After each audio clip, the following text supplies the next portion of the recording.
ကျွန်တော်တို့တစ်ဖက်ကိုလို့ပြောလို့မရဘူးမငြိမ်းချမ်းတာအားလုံးနဲ့ဆိုင်ပြည်သူနဲ့လည်းဆိုင်မငြိမ်းချမ်းတာဆရာဒီလက်နက်ကင်နေတဲ့ပဲဆိုင်တော့မဟုတ်ဘူးပြည်သူနဲ့လည်းဆိုင်တယ်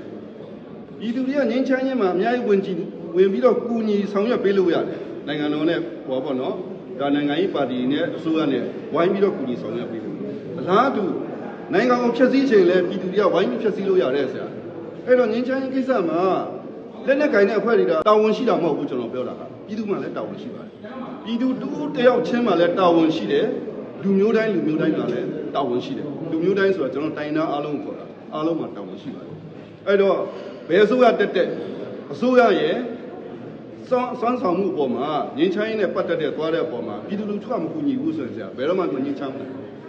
ပြည်သူလူထုတရက်လုံးကအများစုကဝိုင်းကူညီမှသာတကယ်ငြိမ်းချမ်းရေးကိုဆောင်ရွက်နိုင်မှာဖြစ်ပါတယ်ဒါဆရာတို့လည်းဒီလောက်ဆိုရင်သဘောပေါက်ပါနော်ဒါငြိမ်းချမ်းရေးဆောင်ရွက်တဲ့နေရာမှာအစိုးရတို့လွတ်တော်တို့တပ်မတော်တို့ EAO တို့နိုင်ငံရေးပါတီတို့အဖြစ်ပြည်သူလူထုအားလုံးမှာလည်းတာဝန်ရှိပါတယ်ဒါကြောင့်ပြည်သူအားလုံးလည်းဝိုင်းဝန်းကူညီဖို့ဖြစ်ပါတယ်အဲ့တော့ဝိုင်းဝန်းကူညီပြည်သူအားလုံးရဲ့နော်ငြိမ်းချမ်းအေးချမ်းသာယာမှုကပြည်သူအားလုံးစီပြန်တက်ရောက်ပါနော်ဒါကြောင့်မလို့တနိုင်ငံလုံးအေးချမ်းသာယာဖြစ်တဲ့တာယာကပြောခြင်းနဲ့ငြိမ်းချမ်းခြင်းနဲ့ဆိုရင်ပြည်သူရဲ့အားလည်းအများကြီးလိုပါတယ်အကြံဉာဏ်အားဖြစ်ဖို့နော်ပြည်သူတွေကတတ်နိုင်တဲ့အားနဲ့လည်းဝိုင်းဝန်းကူညီဖို့လိုပါတယ်အစိုးရကိုလည်းလိုပါတယ်ကျွန်တော်နိုင်ငံရေးပါတီကိုလည်းကူညီဖို့လိုပါတယ်အလားတူ